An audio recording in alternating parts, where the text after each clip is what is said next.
चलो जी, करें continue. Online वाले बच्चों ऑडियो वीडियो क्लियर? ओके, हम लोग पढ़ रहे थे लाइबिलिटीज ऑफ पार्टनर। तो लाइबिलिटीज ऑफ पार्टनर में हमें क्या पॉइंट दे रखा है? लाइबिलिटीज ऑफ पार्टनर में if a partners carried on business in competition with the firm and earns profit। इस पॉइंट को समझने के लिए एक छोटा सा एग्जांपल ले लेते हैं।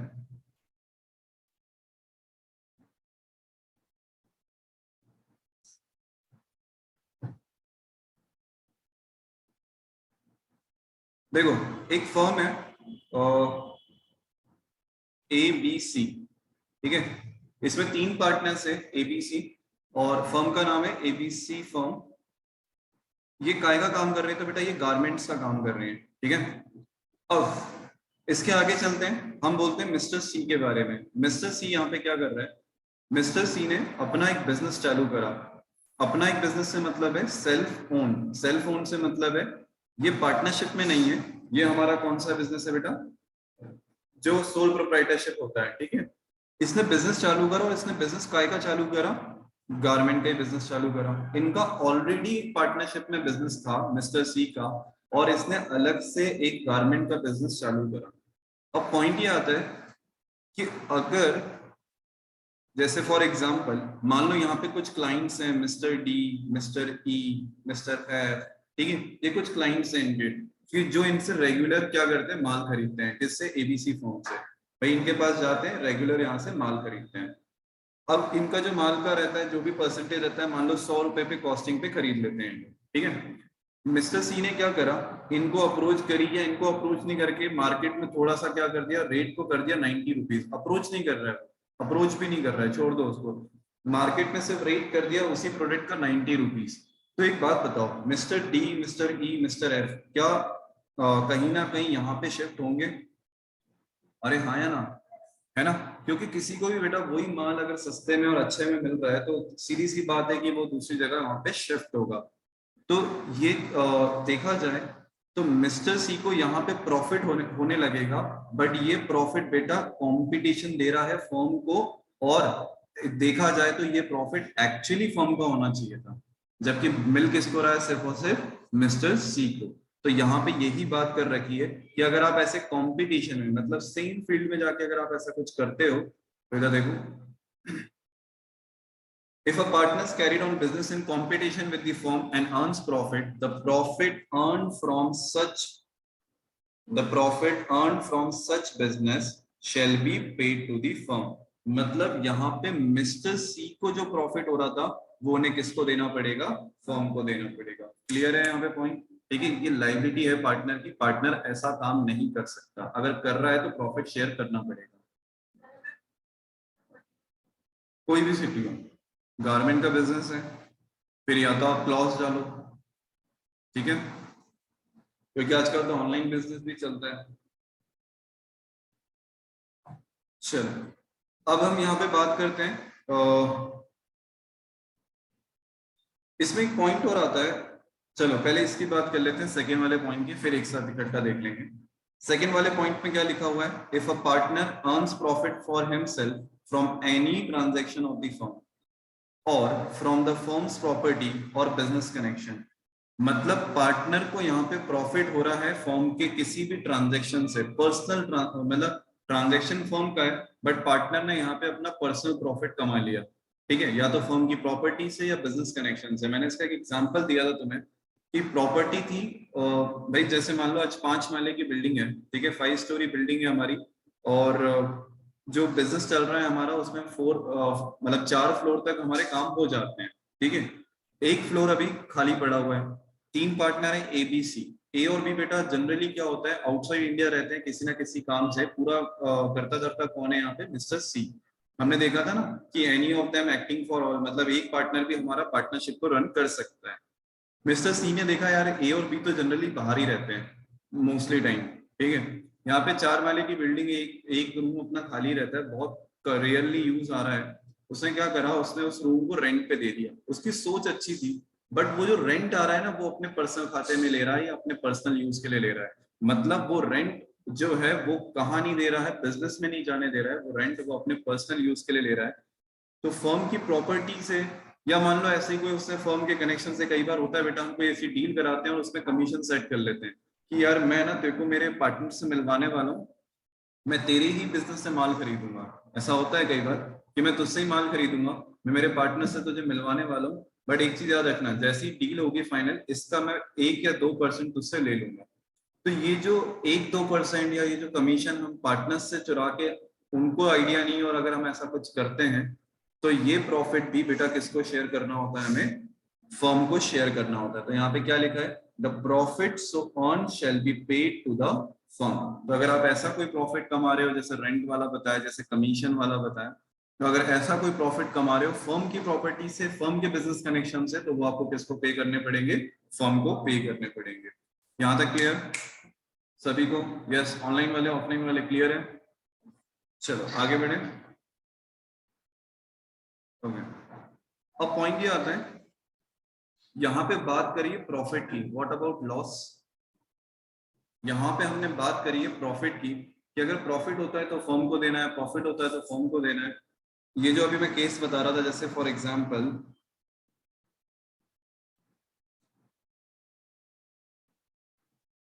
अभी हम जो केस बता रहे थे, यहाँ पे मैंने कहा था कि प्रॉफिट है तो फर्म को देना है। अब मैं बोलता हूँ ये प्रॉफिट नहीं है, इस प्रॉफिट की जगह बेटा मुझे लॉस हो रहा है, इस प्रॉफिट की जगह मुझे क्या हो रहा है, लॉस हो रहा है। तो क्या ये लॉस भी फर्म शेयर करेगी? तुम्हें लगता है फर्म को करना चाहिए? प्रैक्टिकली सोचो, कोई तुम्हारे मतलब जैसे होता है ना कि अगर आज हम 3 पार्टनर्स और तीसरा पार्टनर एक गारमेंट का बिजनेस खुद से खोल ले और उसको लॉस हो जाए, और कल को वो आके बोल दे कि यार ये तो रूल में लिखा हुआ है कि प्रॉफिट होता तो मुझे तुम्हें शेयर करना होता है, लॉस है तो तुम्हें शेयर करना पड़ेगा। तो भाई हमसे पूछ के खोला था क्या? आ रहा है ना पॉइंट समझ में? भाई हमारी प्रॉपर्टी यूज कर रहे हो, हमारी चीज कनेक्शन यूज कर रहे हो, तुम्हें लॉस हो रहा है, तो हमसे पूछ के तो नहीं किया था ना। हाँ, प्रॉफिट का तो इसलिए डाल रखा है क्योंकि ऐसा पहले हो रहा था। तो एक्ट, देखो एक्ट कितना मतलब सोच समझ के लिखा जाता है। एक्ट में यहाँ पे बात किसकी करी, सिर्फ और सिर्फ प्रॉफिट की, क्योंकि यहाँ पे वो ये देखना चाहते थे कि किसी भी पार्टनर का नुकसान नहीं होना चाहिए। ठीक है, एक्ट ने सीधा सीधा बोल दिया प्रॉफिट से रिलेटेड हमें मतलब है, लॉस होगा तुम तुम्हारा जानो, लॉस के बारे में एक्ट ने कहीं कुछ बोला ही नहीं है। आ रहा है पॉइंट समझ में? अरे यस और नो?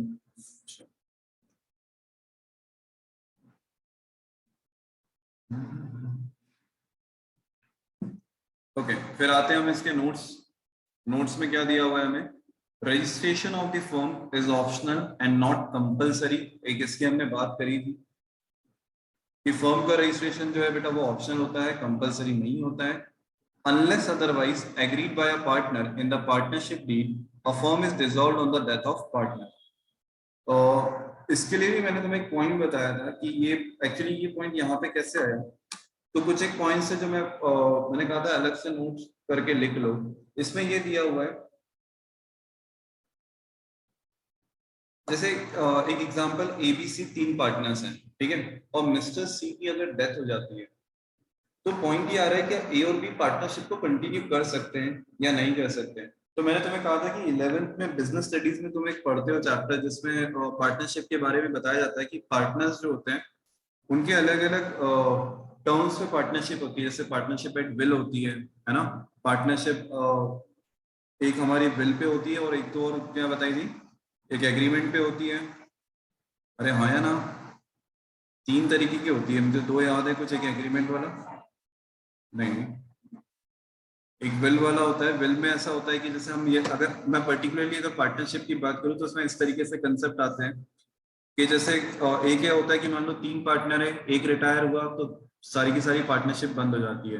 और कई बार ऐसा होता है कि नहीं, अगर एक रिटायर हो भी रहा है तो भी हमारी पार्टनरशिप कंटिन्यू करेगी। तो यहाँ पे उसी चीज की बात कर रखी है कि अगर आपके एग्रीमेंट में कुछ नहीं लिखा है और किसी पार्टनर की डेथ हो जाती है, तो आप पार्टनरशिप को कंटिन्यू कर सकते हो नहीं। तो देखो यहाँ पे क्या लिखा हुआ है, अ firm is dissolved on the death of partner. A firm is dissolve मतलब क्या होता है कि यहाँ पे फर्म को बंद करना पड़ेगा। डिसोल्यूशन सबसे लास्ट चैप्टर वो इसी चीज से रिलेटेड है कि आपको पार्टनरशिप को बंद करना होता है तो क्या करना होता है। तो डिसॉल्व मतलब होता है आपकी पार्टनरशिप बंद हो रही है, फर्म बंद हो रही है क्योंकि किसी पार्टनर की डेथ हो गई है। हाँ, अगर आपने क्या करा, डीड बनाई, डीड में डाल दिया कि किसी भी पार्टनर की डेथ होती है, किसी भी पार्टनर की रिटायरमेंट आता है, तो भी पार्टनरशिप दूसरे पार्टनर्स कंटिन्यू कर सकते हैं, तो उससे कोई दिक्कत नहीं होगी। बट अगर एग्रीमेंट नहीं है तो आपको इन चीजों का ध्यान रखना है। Is it clear?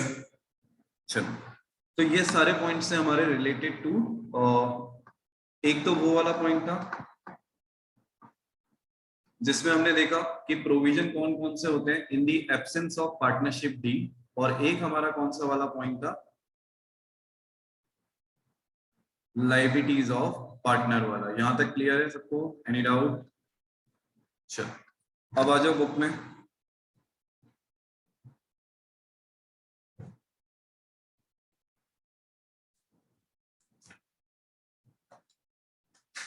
Page number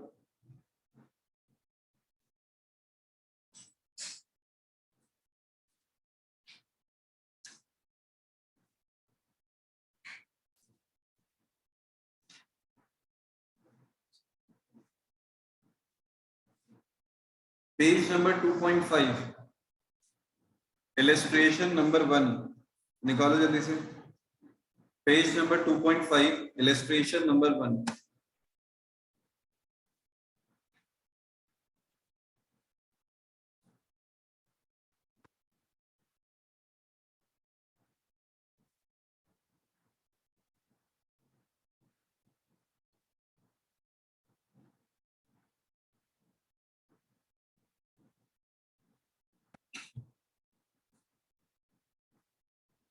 Sameer, Aditi, audio video clear है ऑनलाइन वाले बच्चों? और इधर मिल गया सबको पेज नंबर 2.5, इलस्ट्रेशन नंबर 1? बेटा अभी भी कोई ऐसा तो नहीं है जो बिना बुक के चल रहा है, क्योंकि अब तो आ जाना चाहिए book. Amar, Lalit and Charu are partners in a firm and they do not have a partnership deed. उनके पास डीड नहीं है। फटाफट आंसर देना है। अमर had invested more capital than other partners and asked for interest on capital at 10% per annum. But Lalit and Charu do not agree with him. तो क्या करेंगे हम? मतलब सही कौन है, ललित और चारू या अमर?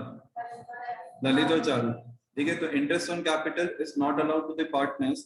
अच्छा, आंसर में याद रखना, देते वक्त क्या क्वेश्चन में पूछा उसके हिसाब से लिखना। जैसे यहाँ पे लिखा है कि ललित और चारू एग्री नहीं करते हैं, तो वो सही है, तो हमें ऐसा लिखना पड़ेगा कि Lalit and Charu are right के they do not agree with this matter. ठीक है, या विद दिस पॉइंट। चलो यहाँ पे सेकेंड पॉइंट देखो, Lalit devotes more time in handling the business and demand a salary of 5,000 per month, और Amar and Charu do not agree with him. कौन सही है कौन गलत? अमर एंड चारू सही है, यहाँ पे कौन गलत है? ललित गलत है। थर्ड पॉइंट दिया है, Charu demands interest on loan of ₹50,000 given by her at 12% per annum. अब पॉइंट ये आता है कि यहाँ पे लोन किसने किसको दिया है, ये कैसे समझ में आएगा? Given by her, given by हर मतलब चारू ने फर्म को दिया है ना, तो फर्म को इंटरेस्ट कितना पे करना पड़ेगा? 6% पर एनम। क्यों 6%? क्योंकि यहाँ पे डीड नहीं है। अगर डीड होती और उसमें आप लिखते कि जो भी इंटरेस्ट है वो 12% पर एनम से दिया जाएगा, तो बिल्कुल दिया जाता है, बट यहाँ पे नहीं है, इसलिए कितना दिया जाएगा? सिर्फ और सिर्फ 6% पर एनम। नेक्स्ट है हमारा, अमर withdrew ₹10,000 from the firm for his personal use. Lalit and Charu demanded that interest on drawings be charged from it 10% per annum. उसने बेटा ड्राइंग्स निकाली, ललित एंड चारू ने कहा कि इसमें हमें इंटरेस्ट चाहिए, तो देंगे या नहीं देंगे? नहीं, मतलब अमर को यहाँ पे कोई इंटरेस्ट देने की जरूरत नहीं है फॉर्म को। क्लियर है? नेक्स्ट पॉइंट है, profit for the year before the about claims was ₹50,000. Amar demand profit to be distributed in the capital ratio. तो क्या करना चाहिए? कौन से रेशियो में जाता है यहाँ पे? इक्वल रेशियो में। और उसे क्या कहा जाता है? Profit sharing ratio. मतलब कैपिटल रेशियो में नहीं करेंगे हम लोग, कौन से रेशियो में करेंगे? प्रॉफिट शेयरिंग रेशियो में करेंगे, और that is equal ratio. Last point, Lalit want to introduce his son Inder as partner, Charu object to his proposal. तो फिर क्या करेंगे? यहाँ पे सारे पार्टनर एग्री कर रहे हैं क्या? नहीं, तो यहाँ पे सारे पार्टनर एग्री नहीं कर रहे, इसलिए इंदर को हम एज अ पार्टनर इंट्रोड्यूस नहीं कर सकते हैं। Clear?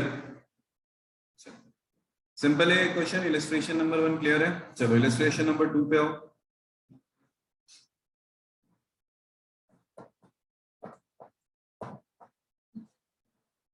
Harry and Garry are partners in a firm. बातें नहीं। Harry and Garry are partners in a firm, they do have partnership deed. इसको है ना, इसको ऐसा ही लिखो, they do have partnership deed. Orally कर लो वहां पे, यहाँ पे एक वर्ड मिसिंग है, they do have partnership deed orally.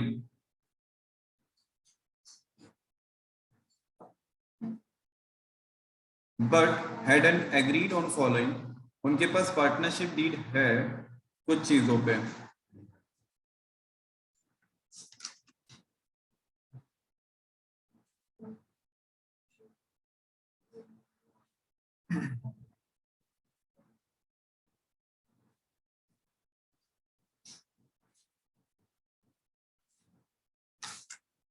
चलो लिख लिया, ओरली कर लिया सबने, ठीक है। देखो वहां पे क्वेश्चन में दे रखा है ऊपर ओरल एग्रीमेंट है, बट मतलब क्वेश्चन में मतलब ऊपर हेडिंग में दे रखा है ओरल एग्रीमेंट का क्वेश्चन है, बट पूरे क्वेश्चन में कहीं भी ओरली वर्ड आया नहीं। या तो उनको ऐसा लिखना चाहिए कि रिटन एग्रीमेंट नहीं है, ओरल है, मतलब कहीं ना कहीं हमें वो पॉइंट देना चाहिए, अदरवाइज यहाँ समझ में नहीं आएगा कि एग्रीमेंट कौन सा है, रिटन है या ओरल है। और रिटन है तो फिर तो हम कुछ भी कर सकते हैं, इवन ओरल में भी हम कुछ भी कर सकते हैं। तो वहां पे अगर हमें दे रखा है कि they do have partnership deed, इसका मतलब यार भले वो रिटन है, बट एक्चुअली ये यहाँ पे पूछना चाह रहे थे, क्वेश्चन था ओरल केस में कि ओरल पार्टनरशिप डीड है, तो क्या उसमें भी सारी चीजें वैलिड है या नहीं है, तो चेक करते हैं। सबसे पहले इनने ओरल पार्टनरशिप डीड बनाई, किस किसने, हैरी और गैरी ने, कि सैलरी मिलेगी हैरी को 10,000 पर मंथ, गैरी को कमीशन मिलेगा 10% ऑफ नेट प्रॉफिट, इंटरेस्ट दिया जाएगा कैपिटल पे 10% पर एनम, और इंटरेस्ट चार्ज होगा ड्राइंग्स पे 10% पर एनम, और partner can not be admitted unless both the partners agree, और कोई नया पार्टनर नहीं आएगा। ये इन लोगों ने आपस में बात करी, ओरल बात करी है, ठीक है। अभी रिटर्न ऐसी कोई बात नहीं हुई है, आपस में बात करी और एग्रीमेंट करा कि हाँ ठीक है भाई हम लोग ऐसा ऐसा कर लेंगे। अब रिटर्न तो कोई एग्रीमेंट हुआ नहीं है। अब पॉइंट ये आता है कि रिटर्न एग्रीमेंट अगर कोई नहीं हुआ है तो हमें क्या करना है। चलो क्वेश्चन देखते हैं। How will be the following disputes resolve. सबसे पहले दिया हुआ है Garry demand salary in lieu of commission equal to the salary of Harry. गैरी ने डिमांड करी सैलरी, क्या गैरी को सैलरी मिलने वाली थी, पहले तो ये देखो, नहीं, सैलरी सिर्फ और सिर्फ हैरी को मिलने वाली थी, है ना। तो गैरी ने क्या बोला कि नहीं मुझे भी सैलरी दो, और commission equal to the salary of Harry. In lieu of commission मतलब उसके जैसा, ठीक है, सेम बोल सकते हैं। हाँ, जैसे उसको कमीशन मिल रहा है ना, तो वो बोल रहा है कि मुझे कमीशन के साथ साथ मुझे क्या चाहिए, सैलरी भी चाहिए, तो क्या देंगे हम, है ना। तो क्या हमारे बीच में एग्रीमेंट हुआ था ऐसा कुछ, नहीं, है ना, हमारे बीच में ऐसा कोई एग्रीमेंट नहीं था ओरल में भी, तो हम लोग यहाँ पे सैलरी नहीं देंगे। तो देख लो नीचे आंसर क्या लिखा हुआ है, द डिमांड ऑफ गैरी। अच्छा, आंसर पढ़ने से पहले एक बार ऊपर देख लो, मैंने वो ओरली वर्ड इसलिए ज्वाइन कराया, ऊपर लिखा हुआ है पार्टनरशिप एग्रीमेंट में भी रिटन और ओरल, रिटन भी हो सकता है ओरल भी हो सकता है, therefore the term agreed orally between Harry and Gary is a valid agreement. तो इन दोनों के बीच में जो ओरल एग्रीमेंट हुआ है वो भी वैलिड है, ठीक है। अब यहाँ पे बात आती है क्या हम उसे सैलरी देंगे, तो गैरी को सैलरी नहीं देंगे, देख लो उसको पढ़ लो, the demand of Gary to be paid salary equal to the salary of Harry is not valid in view of agreement of payment of commission, ठीक है, उसको हमें सैलरी नहीं देनी है, क्लियर है। चलो नेक्स्ट पॉइंट देखो सब जने। Harry demand that his son Sherry be admitted as partner for 25 share to be given out of a share of profit to which Gary disagree। देखो समझना, यहाँ पे आंसर में डिफरेंस क्यों आ रहा है। पहला अगर ये पहले वाले क्वेश्चन में होता, अगर यहाँ पे ये लिखा जाता है कि एग्रीमेंट ही नहीं है, अगर एग्रीमेंट ही नहीं है तो फिर क्या हम इसको एग्रीमेंट ही नहीं है तो हमारा सीधा सीधा एक्ट क्या कहता है कि सारे पार्टनर एग्री करना चाहिए, ठीक है। इनने खुद ने भी एग्रीमेंट में वही लिखा है कि सारे पार्टनर एग्री करना चाहिए। हाँ, अगर ये लिख देते कि नहीं एक पार्टनर भी एग्री कर जाता तो हमारा यहाँ आंसर चेंज हो जाता। आ रहा है समझ में, अरे यस और नो, ठीक है। तो यहाँ पे तो सीधा सीधा दिया हुआ है कि एक पार्टनर डिसएग्री कर रहा है, और इनने एग्रीमेंट में ऑलरेडी लिख दिया है कि अगर कोई भी पार्टनर डिसएग्री करता है मतलब सारे पार्टनर का एग्रीमेंट एग्री होना जरूरी है, तो अगर एक पार्टनर भी डिसएग्री करता है तो हम उसको एडमिशन नहीं दे सकते हैं, ठीक है। तो यहाँ पे जो शेरी है वो एडमिट नहीं हो सकता है पार्टनरशिप में, क्लियर है सबको। चलो पेज नंबर 2.6 पे देखो, डिफरेंस दिया हुआ है चार्ज अगेंस्ट प्रॉफिट और एप्रोप्रिएशन ऑफ प्रॉफिट का। पेज नंबर 2.6 डिफरेंस दिया हुआ है चार्ज अगेंस्ट प्रॉफिट और एप्रोप्रिएशन ऑफ प्रॉफिट का, मिल गया सबको। ये अगर नोट्स कॉपी में नहीं लिखा हो तो लिख लेना और इसको एक बार पढ़ के आना।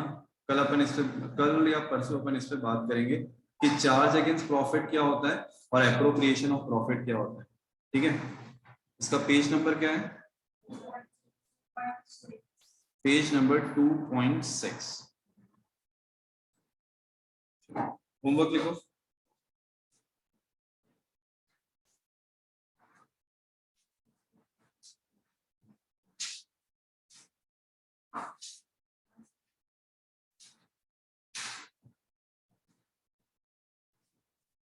होमवर्क है क्वेश्चन नंबर, और थोड़ा करके देखना बेटा, लिख लिख के देखना तो ही समझ में आएंगे, क्वेश्चंस करोगे तो ही बनेंगे।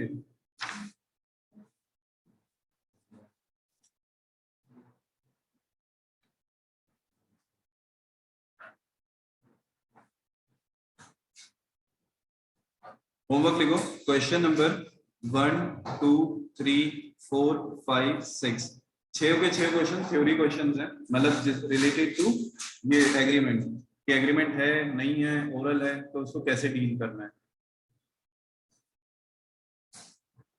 अभी जाना नहीं है।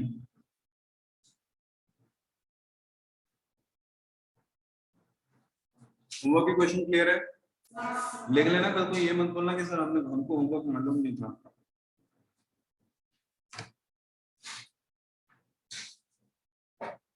चलो समीर और इति हो गया बेटा यहाँ तक, इधर बाकी जने क्लियर है सबको। चल तो नेक्स्ट टॉपिक तो हम कल पढ़ेंगे, तो अभी फिलहाल रिकॉर्डिंग को यहीं स्टॉप करते हैं, आज की क्लास इतनी ही।